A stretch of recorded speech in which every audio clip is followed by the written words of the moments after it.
मुश्किलें मुझको मिटाने पे तुली हैं और दुआएं हैं कि बचाने पे तुली हैं। दिल लगा है गम छिपाने में और आंखें हैं कि बताने पे तुली हैं।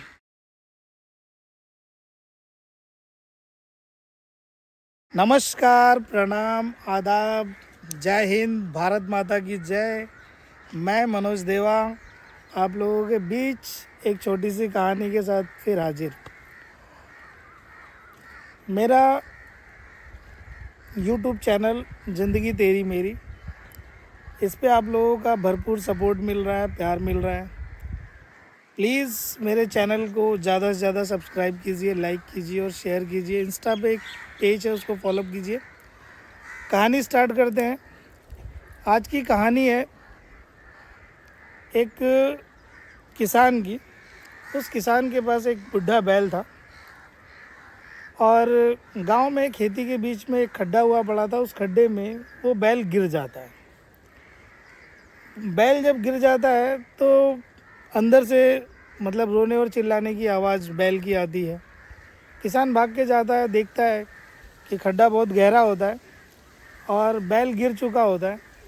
तो किसान सोचता है कि मतलब इस बैल को निकालने से अच्छा उसको मिट्टी डाल के दफना दिया जाए। तो जब किसान ऐसा सोचता है कि मिट्टी डाल के दफना दिया जाए, बैल बुजुर्ग हो चुका है, तो वो क्या करता है, अपने आसपास के लोगों को इकट्ठा करता है और बुलाता है। बुलाने के बाद वो लोग, आजू बाजू के किसान, फावड़े से उसके ऊपर मिट्टी डालते हैं और जैसे ही मिट्टी डालते हैं कुछ देर के लिए बैल एकदम शांत हो जाता है। एकदम शांत, मतलब लोगों को समझ में नहीं आता कि क्या हुआ।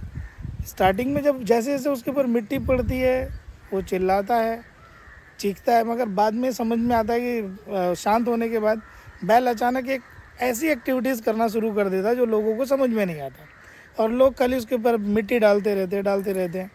और जैसे ही वो मिट्टी डालते हैं, लोग फावड़े की मिट्टी उठा के डालते हैं और बैल उतने में ऐसा मूवमेंट करता है कि वो मिट्टी नीचे और बैल मिट्टी के ऊपर। ऐसा करते करते करते करते कुछ समय बीत जाता है। फिर दिखता है ऐसा है कि जैसे उसका मालिक बैल का अंदर देखता है ऐसे खड्डे के अंदर, तो पता चलता है कि ये तो अलग ही मूवमेंट हो गया कि बैल जो है ऊपर आ चुका है। और बैल ऊपर आ चुका होता है तो कुछ देर के बाद में ऐसा सीन होता है कि बैल धीरे धीरे जब मिट्टी डालना शुरू करते हैं लोग, तो मिट्टी इतनी ज़्यादा भरी जाती है कि बैल उसको गिरा गिरा के ऊपर हो जाता है और इतना ऊपर हो जाता है कि तुरंत खड्डे से ऊपर आ जाता है, छलांग मार के बाहर भाग जाता है। तो छलांग मार के बाहर भाग जाता है। जो इंसान जिसकी सेवा करता है बैल, जो उसका मालिक होता है, वो उसको एंड मोमेंट पे उसने देखा कि बैल बुढ़ा हो चुका है, खड्डे में गिरा है, तो उसको बचाना नहीं है, मतलब मिट्टी डाल देनी है। तो मेरा बोलने का मतलब ये है, इस स्टोरी का मोरल इतना है कि देखो, कोई भी इंसान कितनी भी नकारात्मक सोच आपके साथ रखे या आपको खड्डे में डालने की कोशिश करे या फिर ऐसा समझे कि आप ख़त्म हो चुके हो, बट जैसे इस बैल की सूझबूझ से और इसकी हरकतों से अपने आप को इसने उस खड्डे से बाहर निकाल दिया। लोग तो इसके ऊपर मिट्टी डाल रहे थे उसको ख़त्म करने के लिए, मगर इसने अपनी सूझबूझ और चालाकी से बार बार डली हुई मिट्टी को नीचे करता और ऊपर उठता चला गया। ऐसा करके वो खड्डे से बाहर हो गया। ठीक इसी तरीके से इंसान की ज़िंदगी में बहुत सारी नेगेटिव बातें, नेगेटिव फीलिंग्स, उन लोगों को या जो लोग आपके आजू बाजू में हैं जो नेगेटिव बातें कर रहे हैं, उन बातों को लेके या उनके प्रति ऐसा सोच के हम अपने आप को फिनिश ना करें। और हर नेगेटिव के पीछे कोई ना कोई पॉजिटिव थॉट्स छुपे होते हैं, हमें उन्हें देखना चाहिए, समझना चाहिए।